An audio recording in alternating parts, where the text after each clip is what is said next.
Para hablar de insuficiencia cardíaca es importante tener en cuenta algunos conceptos de manera clara, ¿no? Cuando hablamos de insuficiencia cardíaca, hablamos de un síndrome. ¿Qué es un síndrome? Es un conjunto de signos y síntomas. En la falla cardíaca hay daño funcional y hay daño estructural. Significa que hay daño anatómico. ¿Por qué? Porque se van a producir diferentes cambios en la anatomía del corazón. Esto va a afectar principalmente a dos fases importantes del ciclo cardíaco, a la sístole y a la diástole que vamos a hablar en unos momentos. Esto hay que recordar que estas dos fases se producen en el ventrículo del corazón. Al haber estos cambios, van a producir incapacidad de un buen funcionamiento de parte del corazón, además de mantener un gasto cardíaco que es importante para mantener toda la función de nuestro organismo.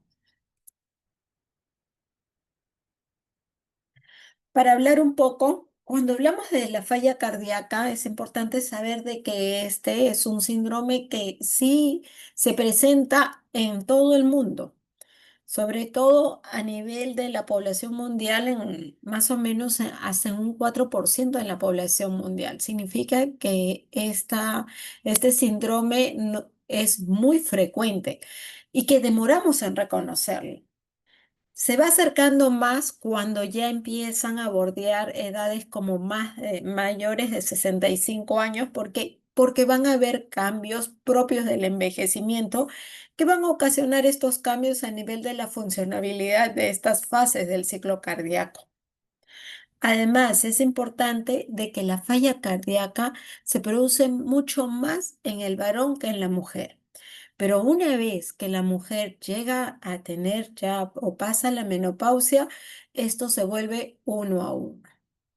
Además, hay que recordar que es una de las enfermedades que ocasiona mucha mortalidad en el momento que se produce si no aprendemos a reconocerla y a manejarla. Para hablar un poco de falla cardíaca, vamos a acordarnos un poco de la anatomía del corazón y cuáles son las funciones que tiene el corazón. Aquí vemos el corazón. Es importante recordar que este es una cavidad que está compuesta por dos aurículas, dos ventrículos y que estas tienen partes importantes. En la parte derecha, la parte derecha recibe la sangre no oxigenada de todo nuestro cuerpo. Quiere decir, de todas las funciones que ya tuvo a nivel celular y que es recogida la sangre. La sangre viene de abajo hacia arriba, trayendo ya sangre utilizada, por eso se le dice sangre no oxigenada, va a ingresar principalmente hacia las aurículas, pero ¿en dónde? A nivel de dos venas principales. La vena cava superior, que trae sangre de la cabeza, el cuello y extremidades superiores. La vena cava inferior, que trae la sangre de los miembros inferiores, pelvis, tronco y parte inferior del tórax. Estas van a ingresar a la zona de la aurícula derecha, luego pasan a través de la válvula tricúspide al ventrículo derecho y se va por la arteria pulmonar. ¿Hacia dónde? A los pulmones, donde va a ser oxigenada esa sangre que ya es traída de todas de toda la parte del cuerpo que ya ha sido utilizada. A nivel de los pulmones, esta se va a oxigenar y va a regresar hacia el lado izquierdo, hacia el lado izquierdo por las venas pulmonares, llega hacia la aurícula izquierda, pasa por la válvula mitral y llega al ventrículo izquierdo. Una vez que ya es oxigenada, esta se va hacia la arteria aorta llevando sangre oxigenada para que cumpla su función cada célula, cada tejido, ya con sangre oxigenada para que pueda cumplir la función normal de nuestro organismo. Entonces, son cuatro cavidades importantes, dos aurículas, dos ventrículos que hacen esa función cada minuto. Bombear sangre del corazón, intercambiar sangre no oxigenada, oxigenada para cubrir las demandas y funciones celulares de nuestro cuerpo. Pero cuando hablamos del corazón, no solamente hablamos corazón, sino sistema cardiovascular, que es corazón y vasos. Y esto tiene relación con muchos sistemas de mi cuerpo. Por ejemplo, con la parte respiratoria permite el intercambio gaseoso. Con el sistema nervioso hay una conexión importante por medio de los varoreceptores y receptores que vamos a ver. Va a permitir regular tanto de manera aferente como eferente las funciones que voy a tener por medio de las vías simpáticas y parasimpáticas. Con el sistema endocrino va a permitir regular el transporte hormonal. Con el sistema locomotor va a permitir dar esos movimientos importantes en el impulso diario de ese corazón. En la parte digestiva también permite el transporte de nutrientes porque hay que pensar de que por medio de la sangre también llevamos nutrientes a todo nuestro organismo por medio del sistema inmunitario. Lleva una estrecha relación. El sistema renal permite llevar también una excreción de sustancias desechas que se han formado en mi organismo y también con la termorregulación. Entonces, ya entrando a la parte de falla cardíaca, vamos a hablar de las fases del ciclo cardíaco. Las fases del ciclo cardíaco son dos, sístole y diástole. Diástole es la parte pasiva y sístole es la parte activa. Vamos a poner un ejemplo muy sencillo para que me puedan entender. Todos en casa tienen una sala principal. Vamos a poner que la puerta de la calle da directo hacia su sala. La parte de fuera, la parte de la calle, vamos a poner que es la aurícula. Hay que recordar dos cosas importantes. La sístole y la diástole se producen a nivel de los ventrículos. Entonces, para que puedan generar esto una idea, un concepto dentro de sus cabecitas, vamos a poner que esa sala va a ser el ventrículo y que vamos a tener al costado de esa sala sus habitaciones. Entonces, la puerta de la calle es la aurícula, la sala el ventrículo y vamos a poner que hay dos habitaciones a los costados de la sala, una derecha y una izquierda. Uno va a ser la arteria pulmonar y la otra la aorta. Empecemos para hablar de manera más práctica de la diástole. La diástole es la fase pasiva. La fase pasiva o la fase de llenado. Entonces, vamos a suponer que todos se encuentran en su sala. La parte de la calle es la aurícula y vamos a poner que en la calle o en la aurícula hay 1000 litros que quieren ingresar a la sala o al ventrículo. Para eso vamos a tener que abrir la puerta. ¿Cómo son las fases en el ciclo cardíaco? Cuando ustedes coloquen su estetoscopio, ustedes van a sentir dos sonidos. El famoso du-luk. Du, que va a ser el cierre o el primer sonido, que es el cierre de la válvula mitral y tricuspidia, que quedan acá, la mitral y la tricuspidia al lado derecho y la mitral al lado izquierdo. Y cuando esta se cierra, van a dar el primer sonido, que es el famoso duk. Entonces, ese primer sonido no es más que el cierre de la válvula mitral y tricuspidia. Pero luego va a venir otro sonido, que es el loop. El loop es el cierre de la válvula aórtica y pulmonar. Pero resulta que estas dos válvulas no se cierran a la vez. Primero se cierra la aórtica y luego la pulmonar. Pero son tan rápidas en el cierre que muchas veces se sienten como un solo sonido. Luego, cuando ya vean patologías más adelante, se van a dar cuenta que hay un desdoblamiento del segundo ruido. Sobre todo lo vamos a escuchar al momento de la inspiración. Entonces, empecemos con la diástole. Para hablar de la diástole, quiero que se imaginen que hay 1000 litros fuera, en la calle, en la aurícula. Esos 1000 litros van a tener que entrar en la sala. Para eso ustedes abren la puertita. Una vez que entren esos 1000 litros, la diástole está formada por tres partes importantes: la relajación isovolumétrica, el llenado ventricular y la contracción auricular. ¿Qué es la relajación isovolumétrica? Y lo comparo con este ejemplo. Abren la puerta y lo primero que entra con fuerza son más o menos 700 mililitros de los 1000 litros que tengo afuera. Esa es la relajación isovolumétrica, o llamado también llenado rápido. Luego va entrando un llenado, va entrando de esos 700, faltan 300 afuera. Ingresan 200 mililitros, pero este es un llenado más lento. Esa segunda parte o fase se llama llenado lento o llenado ventricular. Quedan 100 afuera. Para que entren esos 100, que ya es menos, ¿qué hace la aurícula afuera? Se contrae y termina de expulsar esos 100 mililitros hacia la zona del ventrículo. En este caso, lo que les digo es que me comparen la sala con el ventrículo. Y ahí están sus tres fases: llenado rápido o relajación isovolumétrica, llenado lento o llenado ventricular y la contracción auricular. Entonces es como cuando ustedes abren su puertita, primero hay un llenado rápido, luego lo que va quedando es más lento y lo que queda afuera se tiene que contraer la aurícula para terminar de llenar. Ahí se cierra la puerta y escuchan el primer sonido. Ese primer sonido es el duc, es el cierre de la válvula mitral y tricuspide cuando ya pasaron al ventrículo y terminó la diástole.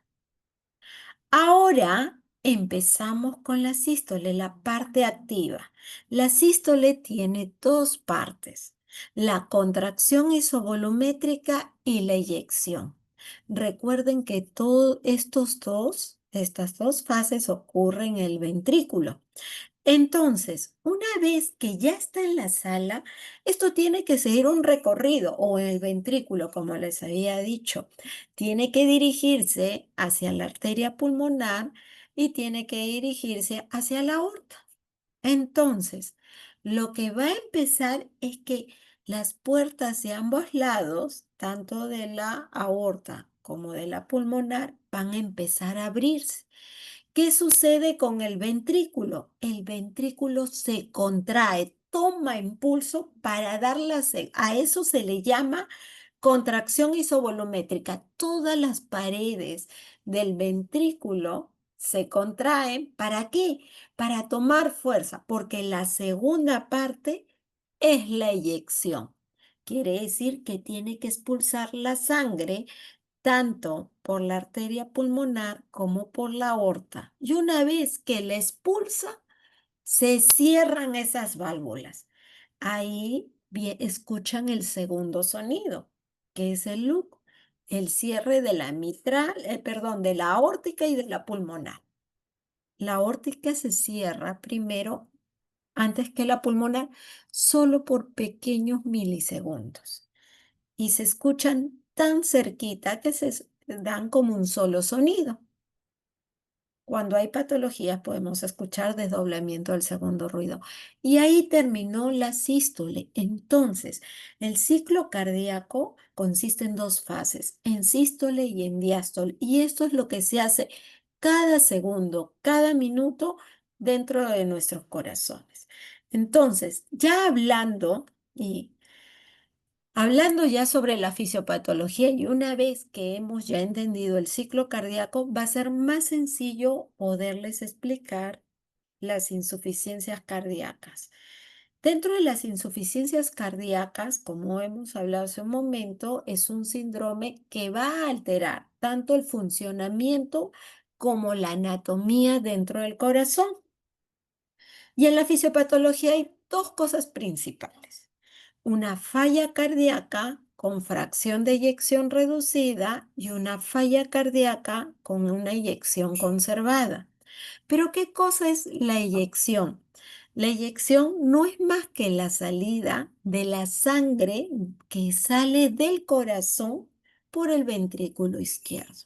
Lo normal es que sea entre 50, algunos textos mencionan 55 hasta 70 o 75%. Es lo normal, que salga ese porcentaje de sangre dentro de su corazón para que pueda fluir la sangre a todo su cuerpo y pueda llevar sangre oxigenada para cumplir sus funciones.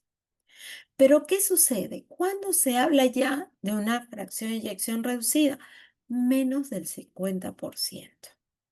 Entonces, estas pueden ocurrir en la fase sistólica o puede ocurrir en la fase diastólica. ¿Cómo así? Cuando hablamos de la falla cardíaca con eyección reducida, nosotros hemos dicho que la sístole o la fase del ciclo cardíaco es la parte activa. ¿Qué va a suceder? Lo mismo que hemos hablado hace un momento.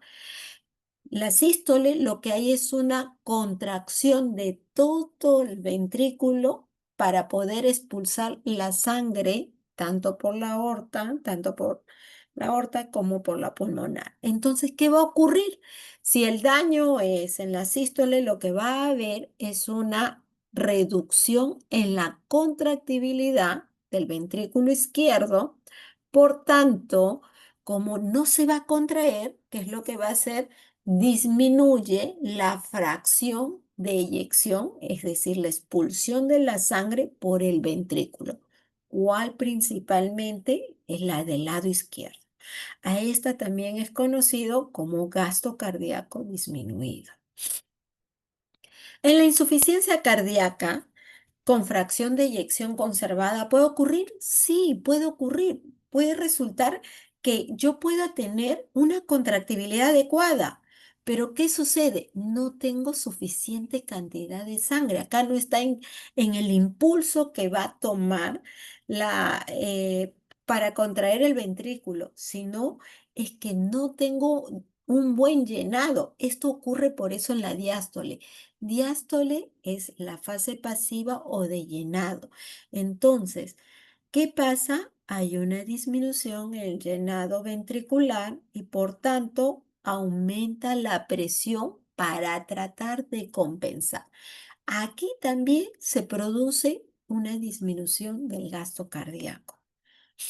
Dentro de la fisiopatología, cuando hablamos de gasto cardíaco, vamos a hablar de tres sistemas importantes, como es el sistema autónomo, el sistema de renina, angiotensina, aldosterona y de la hormona antidiurética. El sistema autónomo, vamos a ver principalmente el trabajo que realiza la norepinefrina. Sistema renina-angiotensina-aldosterona. Vamos a hablar de la angiotensina 2 y de la aldosterona.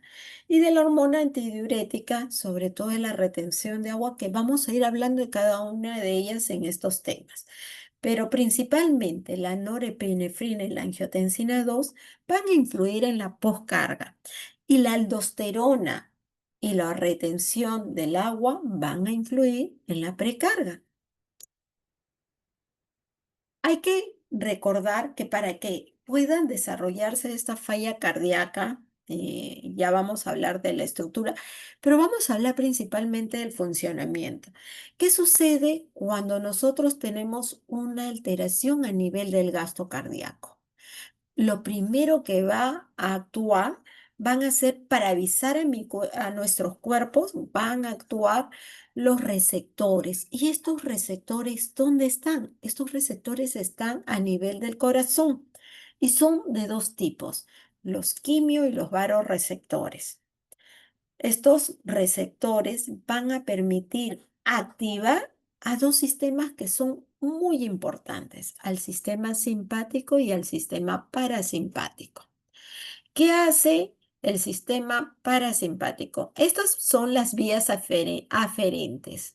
¿Y qué es lo que hace cuando activa al sistema simpático y parasimpático? Pues tiene que tratar de ver tienen que dar una actividad.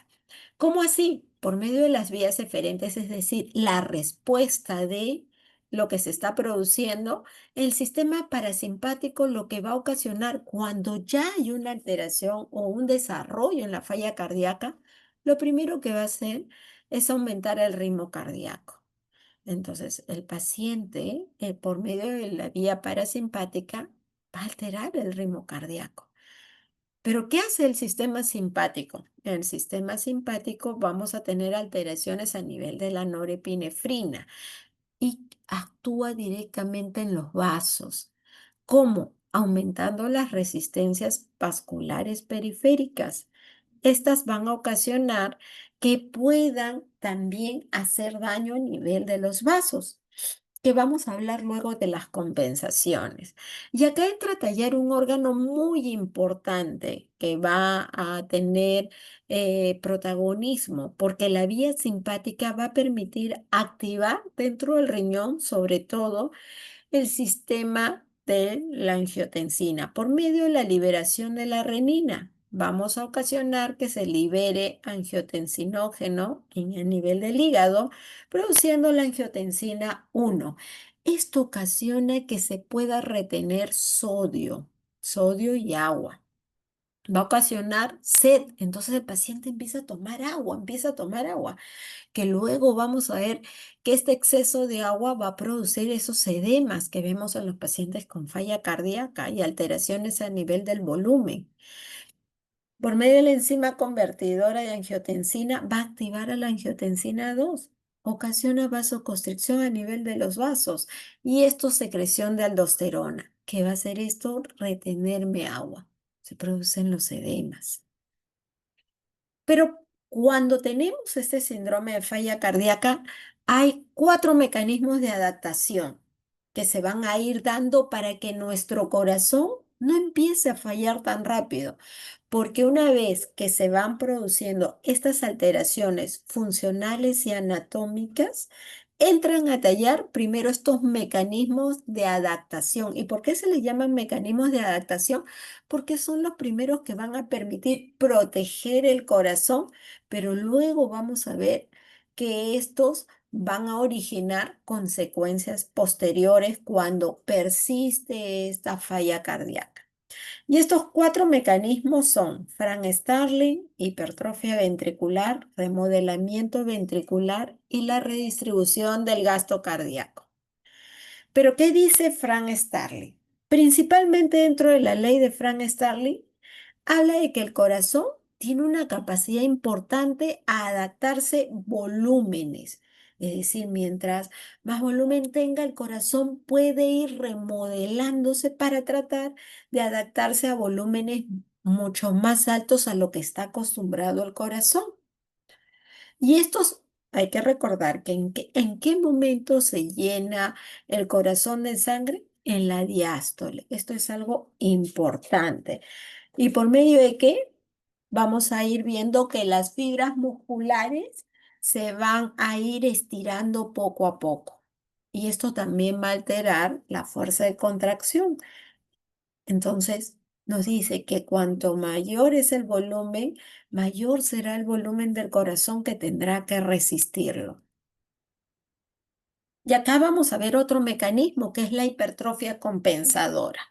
Aquí vemos una figura normal del corazón. Hay que recordar que dentro del corazón vamos a tener el tejido del miocardio, pero cuando aumentamos presión o aumentemos volumen, vamos a encontrar que se va a hipertrofiar el corazón.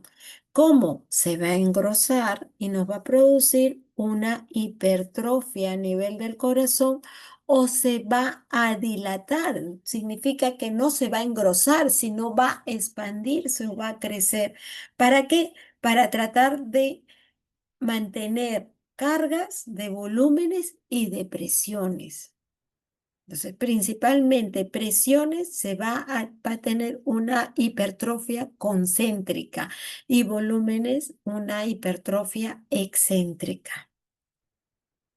En el remodelamiento que hay a nivel del ventrículo, vamos a ver 4 pasos importantes, como son la proliferación celular, y para eso vamos a tener algunas series o algunas sistemas que van a permitir actuar, dentro de ellas la angiotensina, las catecolaminas, las hormonas de crecimiento que van a entrar a tallar para tener mayor proliferación y que este corazón se pueda adaptar al medio. Quien me va a estimular la fibrosis va a ser la angiotensina 2, la aldosterona, por ejemplo, la apoptosis, el factor de necrosis tumoral alfa. Y los factores que van a regular van a ser los péptidos natriuréticos, la bradicininina, el óxido nítrico. Ellos van a permitir el remodelamiento de los miocitos, que son las células que forman justamente el miocardio o el corazón, ¿no?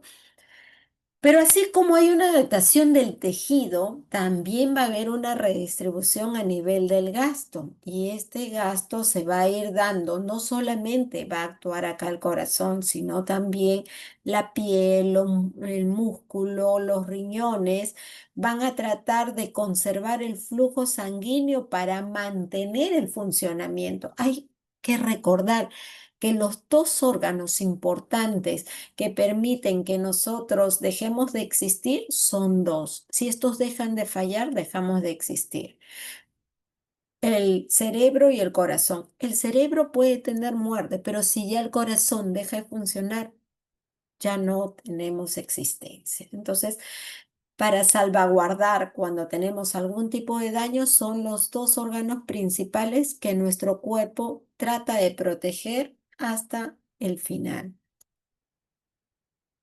Ahora, lo que hablábamos en un momento, lo que empieza como un mecanismo de compensación, luego va a tener consecuencias.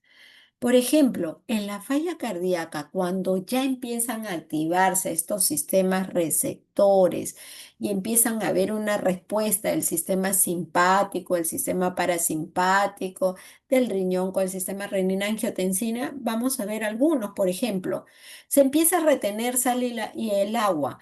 Al inicio, lo que va a hacer es aumentar la precarga, es decir, el volumen que va a ingresar al corazón.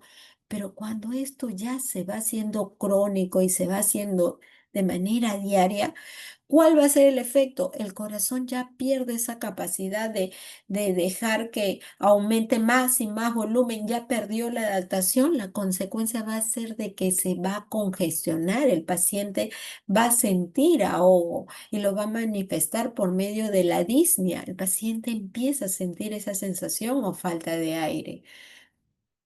En la vasoconstricción que realiza al inicio va a permitir mantener las presiones a nivel de los vasos sanguíneos, pero luego esas presiones van a aumentar y van a alterar la estructura y la funcionabilidad a nivel del corazón. En la estimulación simpática que aumenta la frecuencia cardíaca para tratar de mantener y salvaguardar la función y la eyección, luego eso haciéndose de manera continua va a hacer de que el corazón se estrese y se libere diferentes sustancias y trabaje más de lo que debería trabajar. Vamos a ir teniendo un deterioro con respecto a la función y así muchos de los mecanismos compensatorios van a llegar a tener consecuencias tardías cuando esto se produce siempre.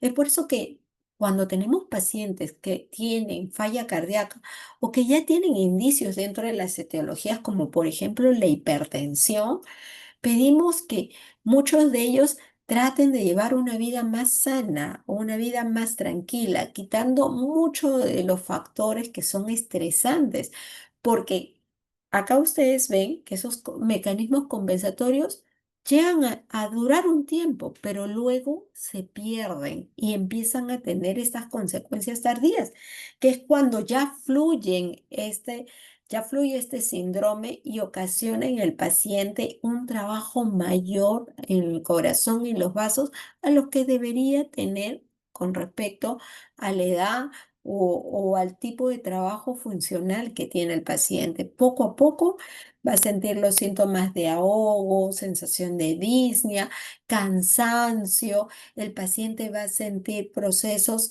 inclusive inmunológicos, disminuyen las defensas dentro de la actividad que tiene el paciente, ¿no? Esto para mostrarle algunos tipos de receptores que se producen que trabajan tanto con el sistema simpático y parasimpático junto con el corazón, ¿no? Tanto en la frecuencia, en el ritmo, en la estimulación del nódulo auriculoventricular, las liberaciones de la hormona antidiurética. Acá, para mí, es una parte importante.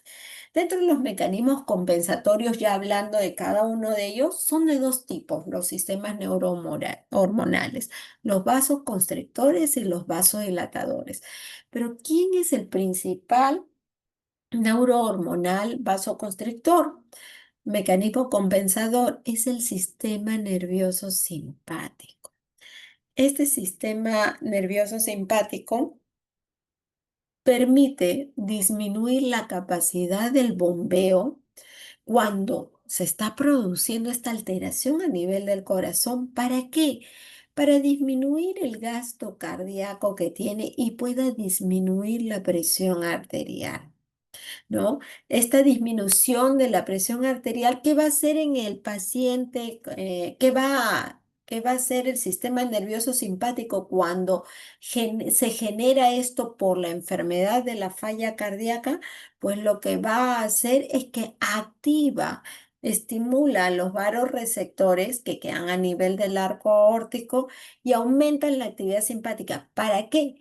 Aumentando la frecuencia cardíaca y aumentando la presión arterial, porque dentro de esta falla cardíaca van a originar justamente que el bombeo del corazón y ocasione una disminución del gasto cardíaco. Entonces, ¿qué va a hacer el sistema nervioso simpático?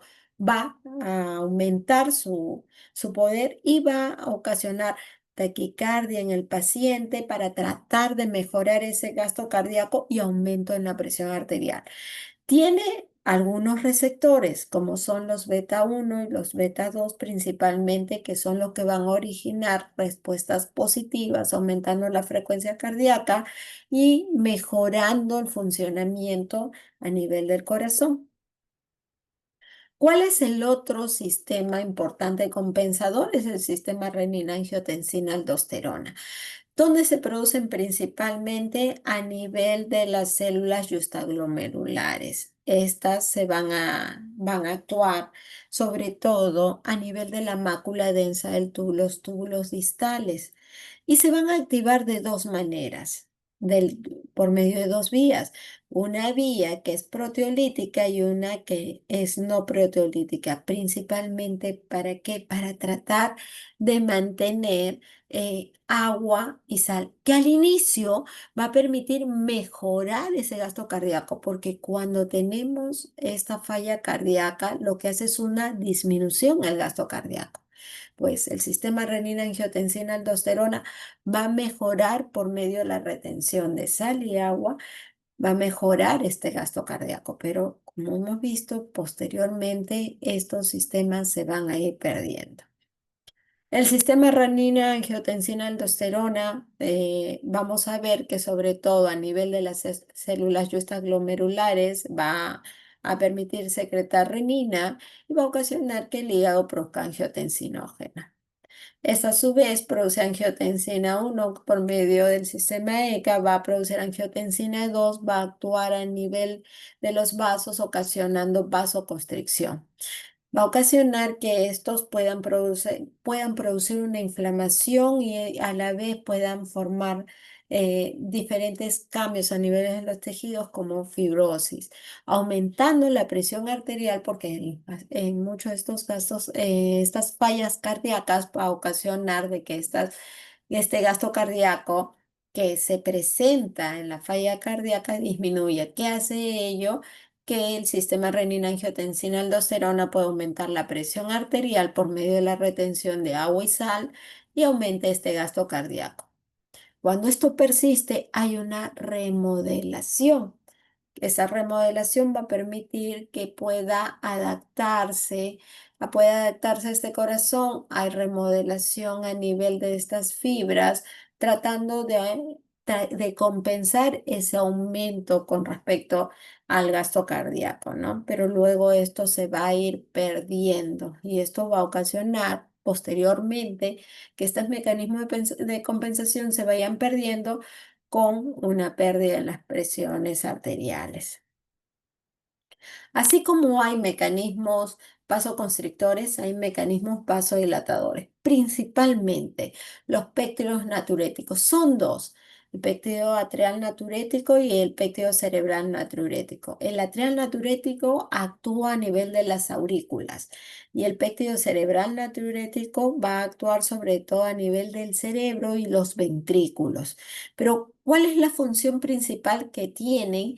Es que ambos van a actuar a nivel del riñón, del glomérulo y túbulo colector del riñón. ¿Para qué? Para tratar de aumentar la tasa de filtración y excreción a nivel del sodio y puedan producir estos vasodilatación. ¿En dónde? A nivel de las arterias aferentes y estas permitan que haya vasoconstricción en las arterias eferentes. Principalmente traten de mantener ese gasto cardíaco dilatando las aferentes y vasoconstriyendo las eferentes. Son muy importantes. Para nosotros es un buen marcador cuando sospechamos de un paciente de falla cardíaca. Nosotros personalmente utilizamos el péptido cerebral natriurético que es producido por el cerebro y los ventrículos. Y cuando el paciente tiene falla cardíaca que viene por congestión, por disnea, edema en miembros inferiores, incurgitación yugular, aparición de ruidos, etc., nosotros ya venimos sospechando el péptido cerebral natriurético, que es un marcador para nosotros, salen con valores muy altos, 15.000, 20.000, 30.000, 40.000. Nos indica, es un buen marcador porque se produce como un mecanismo compensador que es secretado en ese momento que el paciente tiene justamente esta alteración en la falla cardíaca. Es un buen marcador para nosotros para decirnos sí, pero resulta que también se eleva cuando el paciente tiene una alteración renal, porque actúa justamente, sobre todo en los pacientes con fallas renales crónicas severas también, pero cuando ocurre el síndrome de falla cardíaca, sus valores son muy, muy altos. Aquí tenemos el pecteo natriurético, principalmente los más usados son el pecteo natriurético atrial y el cerebral. Uno actúa el atrial a nivel de las aurículas y el cerebral a nivel de los ventrículos. Pero principalmente la estimulación, el pecteo natriurético atrial, es sobre todo en las aurículas. ¿Qué es lo que hace? Las distiende. El pecteo natriurético cerebral que actúa en los ventrículos, sobre todo va a estimular a la sobrecarga de presión y a un mayor volumen ventricular. Va a permitir sobre todo ese remodelamiento que va a ir adaptándose en el corazón. Hay otras dos, las de tipo C y D, menos utilizadas, que se producen a nivel del riñón pulmón. Y el otro que lo produce el veneno de serpiente de mama verde. No lo tenemos, pero sí es necesario informarlo, pero no, nosotros no lo utilizamos, no es de mucho uso. Otro de los mecanismos compensatorios vasodilatadores importantes, no podemos olvidarnos que siempre está presente en nuestro organismo las prostaglandinas y el óxido nítrico. Y dentro de las prostaglandinas, las principales, vamos a hablar de la E2 y de la I2. Estas, Ujú.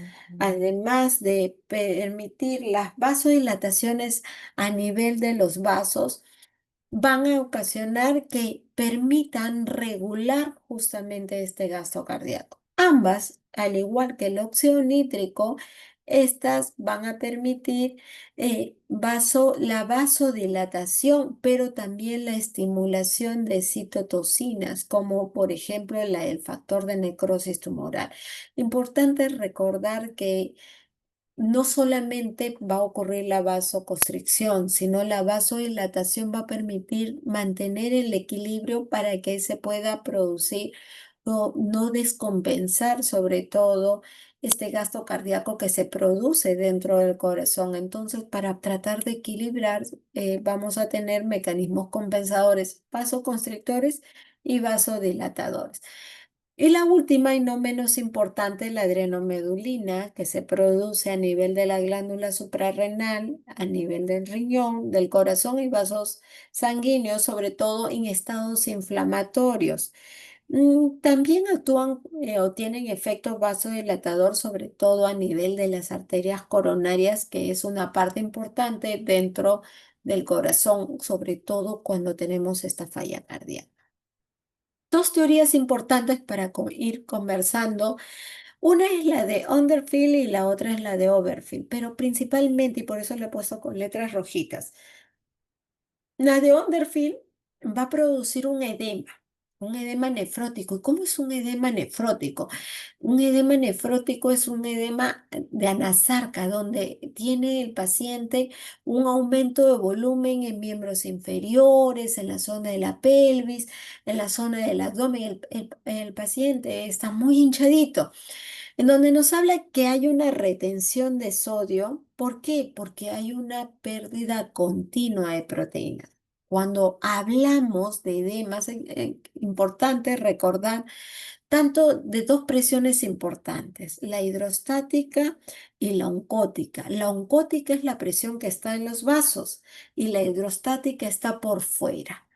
Entonces, cuando tenemos una caída de presión a nivel de los vasos, que es la oncótica, hay que recordar que por ahí pasa la sangre, pasa el plasma, hay una pérdida que se va hacia la zona, hacia afuera, hacia la parte intersticial, pues se va perdiendo proteínas y junto con ellas se va perdiendo también el agua, porque esta llega a ser un soluto y que va a ocasionar un aumento de volumen.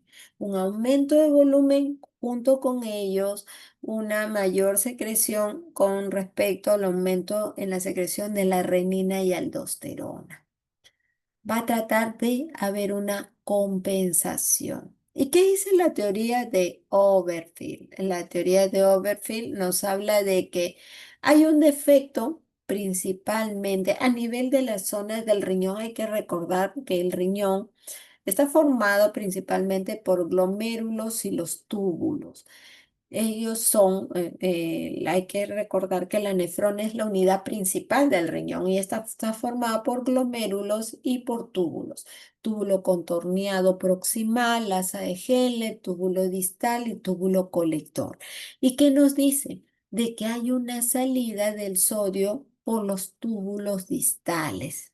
Y esto es ocasionado por una resistencia de los péptidos natriuréticos. Hemos hablado que los péptidos natriuréticos son vasodilatadores, pero van a ocasionar de que este sodio que se va perdiendo también sea reabsorbido y sea reabsorbido en gran cantidad, produciendo también un edema. Ambas teorías hablan sobre las formaciones del edema en el paciente.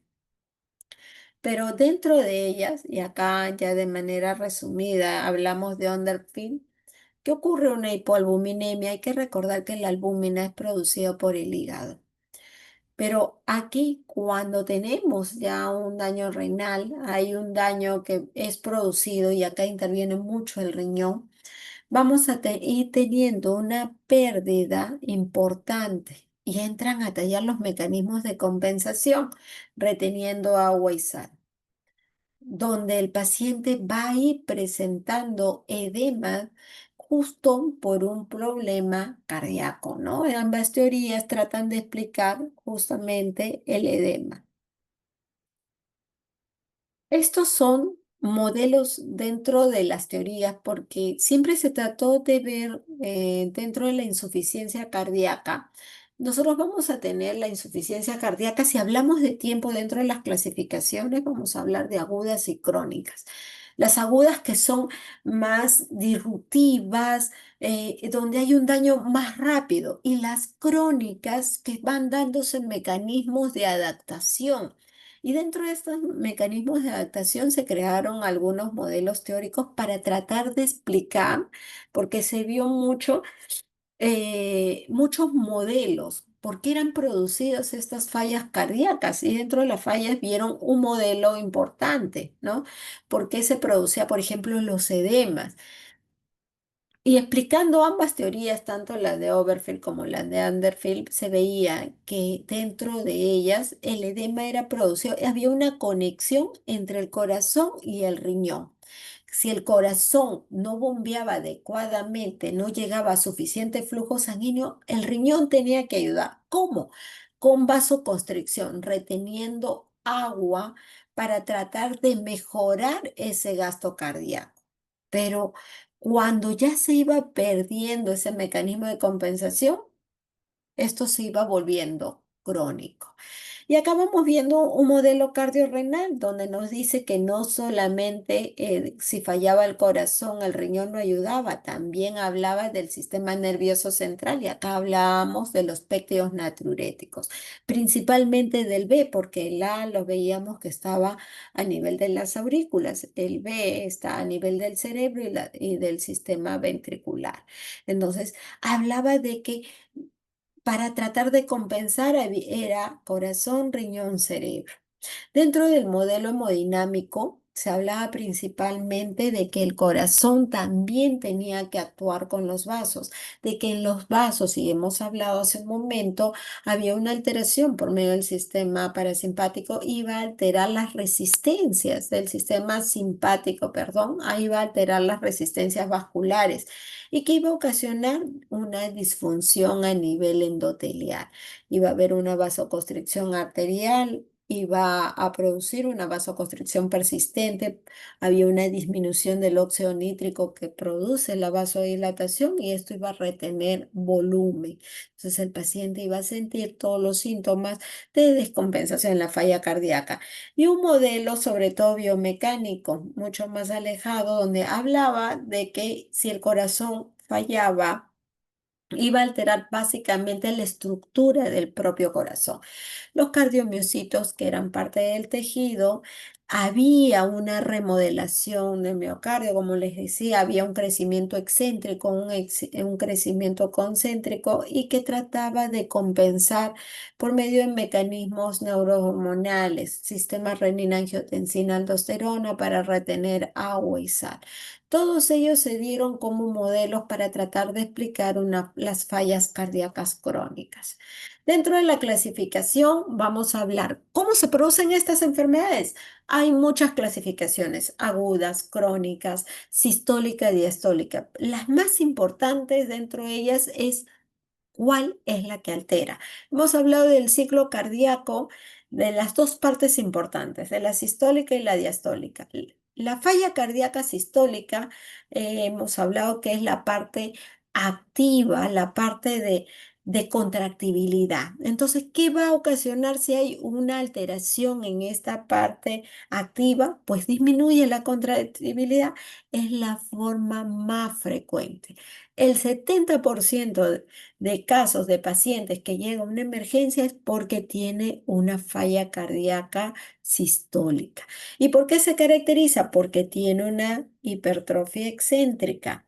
¿Qué quiere decir? Excéntrica, dilatación. Dilatación.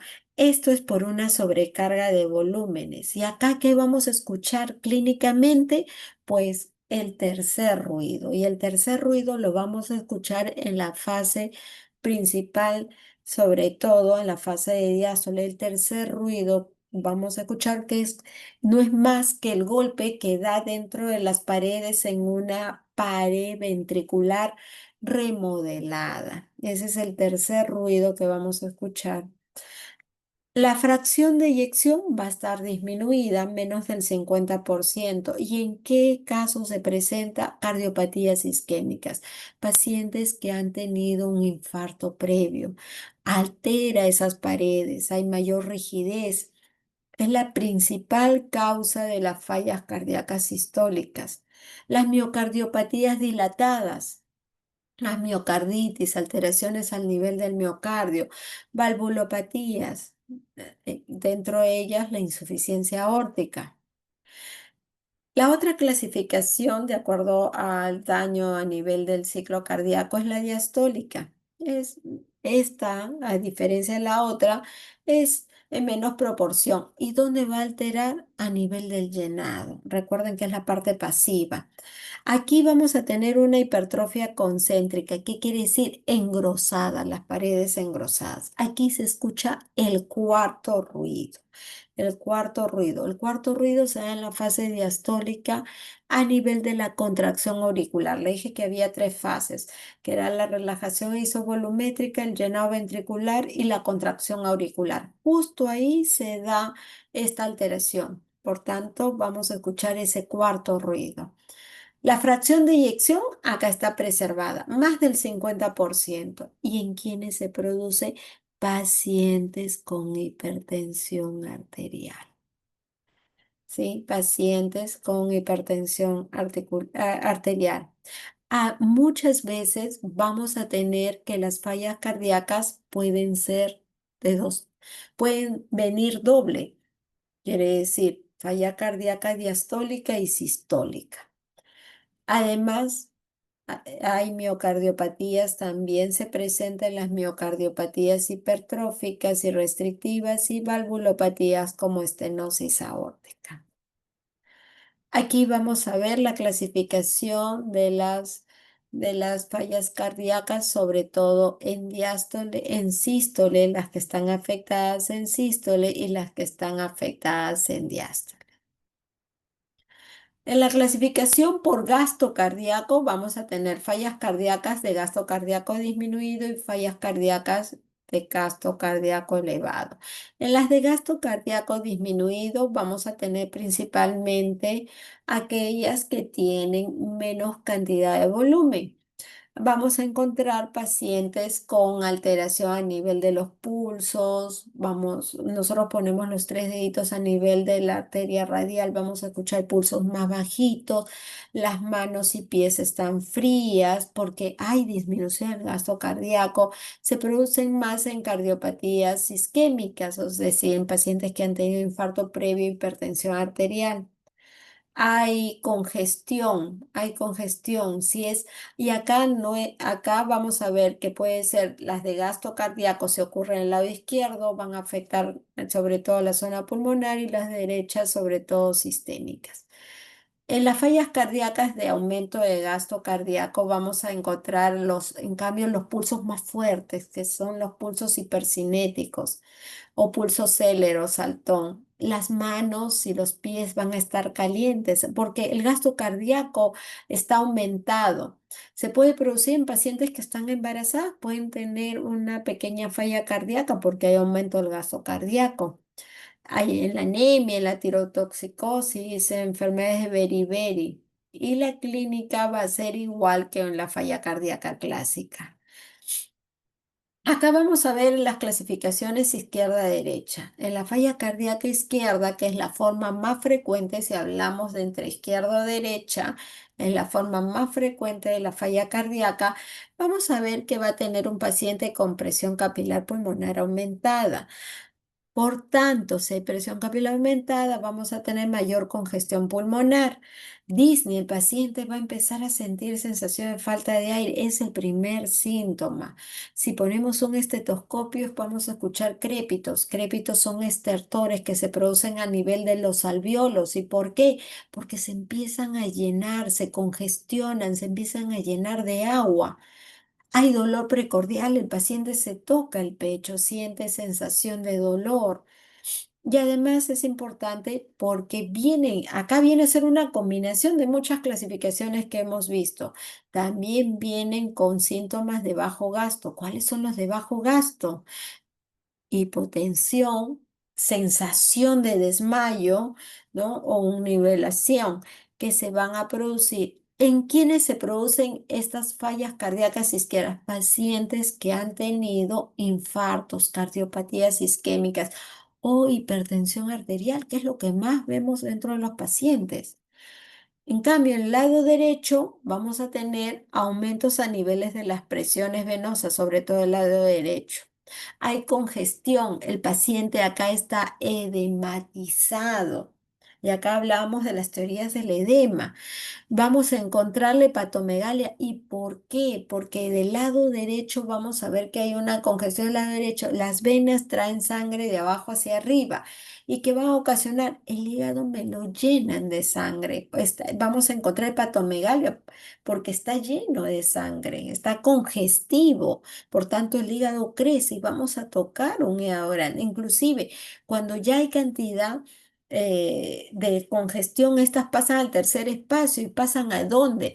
Al abdomen, ocasionando ascitis, hacia la zona superior, en las venas yugulares, ocasionando ingurgitación yugular. Y si colocamos la manito en esta zona que hacemos el reflujo hepatoyugular, es colocar la mano hacia adentro y hacia arriba, vamos a sentir y percibir un hígado grande y vamos a ver los vasos de la vena yugular dilatadas e ingurgitadas. Ya para ir acabando, cuando hablamos de clasificaciones cardiovasculares, vamos a ver cuáles son las principales causas, como les dije por la tarde. Las principales causas: hipertensión, isquemias, pacientes que ya vienen con una historia de un corazón infartado o una miocardiopatía que pudo ser por causa inmunológica, por causa sistémica o alteración en las válvulas, que son las valvulopatías, hipertensión. Nosotros ya tenemos que crear en nuestra cabecita que esos pacientes van a tener falla cardíaca. ¿Y por qué? Porque ya teniendo una alteración tanto en la estructura o anatomía, en los infartos, por ejemplo, o las valvulopatías, o en la funcionabilidad, las miocardiopatías dilatadas, la hipertensión que provocan remodelaciones, vamos a ver que estas alteran dos cosas importantes que son las partes importantes: el gasto cardíaco, la pre y la postcarga. La disminución en la contractibilidad, y cuando disminuye la contractibilidad del corazón, no se contrae adecuadamente para poder estimular el bombeo de la sangre. Y esa remodelación ventricular que hemos hablado, que son los mecanismos de compensación, lo que va a ocurrir es una disminución del gasto cardíaco. Cuando ya disminuye el gasto cardíaco, vamos a tener ya los primeros signos. Disminución a nivel del volumen, el paciente se va a sentir con sensación de ahogo, cansado, no va a poder respirar, suda, hay edema, empieza a hincharse o puede tener aumento en la micción y vamos a desarrollar la falla cardíaca. Y esta falla cardíaca puede ser principalmente las más conocidas, derecha e izquierda. Si en la derecha, ingurgitación yugular, reflujo hepatoyugular, edema, citis, hepatomegalia.